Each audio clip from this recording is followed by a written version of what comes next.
Chapter 3. A Bicycle in Good Repair.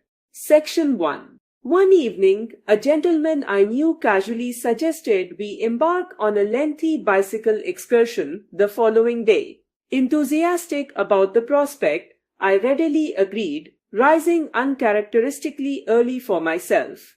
I felt a surge of satisfaction at my promptness. He, however, arrived a full 30 minutes behind schedule, finding me patiently waiting in the garden, basking in the glow of the lovely morning sun. "What a fine-looking machine you have there," he remarked, gesturing towards my bicycle. "How does it perform?" "Oh, much like any other. I replied with a smile. It glides effortlessly in the morning hours, though it does tend to feel a little bit stiff after midday." Without a moment's hesitation, he gripped the front wheel and the fork, shaking the entire assembly with alarming vigor. "Please, don't do that. I interjected, a hint of concern in my voice. You will damage it." I couldn't fathom why he felt the need to shake my bicycle. It had certainly done nothing to provoke him. Moreover, if any shaking were necessary, I, as its owner, was surely the appropriate person to administer it. I felt a pang of protectiveness, much as I would if someone had begun roughly handling my pet. "This front wheel has a distinct wobble," he declared, peering closely at it. "It doesn't wobble. I countered. Unless, of course, you make it wobble." In truth, there was no noticeable wobble, nothing that could genuinely be described as one.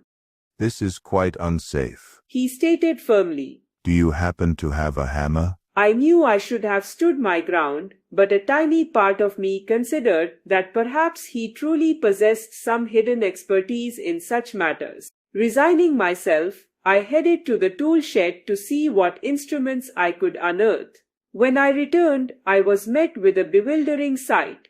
He was seated on the ground, the bicycle's front wheel detached and resting between his knees. He was amusing himself by twirling it round and round with his fingers, while the considerable remainder of the bicycle lay forlornly on the gravel path beside him. "It appears to me," he announced, looking up, "that the bearings are entirely out of place." "Please, don't trouble yourself any further with it," I urged, sensing disaster. "You will only exhaust yourself. Let us simply reattach it and begin our ride." "Since it's already detached," he reasoned, as if the wheel had spontaneously dislodged itself. "we might as well investigate the issue." Before I could utter another protest, he had swiftly unscrewed something hidden away and outspilled a dozen or so tiny gleaming ball bearings, scattering across the path. "Quick, catch them," he yelled, a thrill in his voice. "Catch them. We absolutely must not lose any." He was remarkably excited by their escape. For a tedious half-hour, we meticulously crawled around on the ground, ultimately managing to retrieve 16 of the elusive balls. He expressed his hope that we had collected them all, warning that any missing would cause significant problems for the machine. For safekeeping, I foolishly placed them inside my hat. I must admit, it was not the most sensible decision. Next, he declared that while he was at it, he would attend to the bicycle chain. With alarming speed, he began dismantling the gear case. I tried desperately to talk him out of it. I recounted the solemn advice an experienced friend had once given me. "If your gear case ever malfunctions, simply sell the entire machine and purchase a new one. It will prove to be more economical." "People who utter such statements," he scoffed, "understand nothing whatsoever about machinery. Removing a gear case is truly the simplest task." Section 2. To my dismay, he was in fact correct. In less than 5 minutes, the gear case lay in 2 distinct pieces on the path, and he was once again groveling on the ground, this time in pursuit of screws.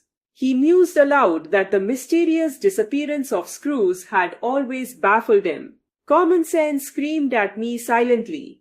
Stop him. Halt his destructive progress before he inflicts any more damage. You have every right to safeguard your possessions from the recklessness of this individual. Grab him by the collar and send him packing. but I possess a fatal flaw when it comes to causing offense to others, and so I allowed him to continue his muddled efforts. He eventually abandoned his search for the remaining screws. He confidently stated that screws had an amusing habit of reappearing precisely when least expected, and that he would now focus on the chain. He proceeded to tighten it to the point where it was utterly immobile. Then, with an equally misguided effort, he loosened it until it was twice as slack as it had been originally. Finally, he suggested we turn our attention to reinserting the front wheel. I held the bicycle's fork wide open and he wrestled with the wheel. After a frustrating 10 minutes, I proposed that he hold the fork and I would take charge of the wheel. We swapped positions. At long last, we managed to get the wheel into position. The very instant it clicked into place, he erupted into hearty laughter. What is so amusing? I inquired. Well, I am an absolute fool, He confessed. This was remarkably the very first statement he had made that instilled a modicum of respect in me. I asked him what profound discovery had led to this sudden self-awareness. We've forgotten the balls. He exclaimed. I instinctively reached for my hat. It lay upside down in the middle of the path, its precious cargo possessing an incredibly cheerful disposition, he declared. No matter. We must simply replace as many as we can find and trust to fate. We recovered 11. 6 were meticulously placed on one side and 5 on the other, and a further half-hour later, the wheel was once again in its designated spot. It hardly needs to be stated that it now truly wobbled. Even a small child would have noticed its unsteady rotation. He merely commented that it would suffice for the time being.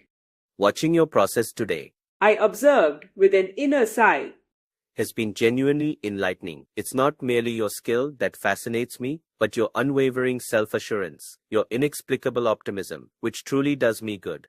Thus buoyed by my subtly sarcastic encouragement, he set about the task of reattaching the gear case. He propped the bicycle against the house and worked from the side further away from him.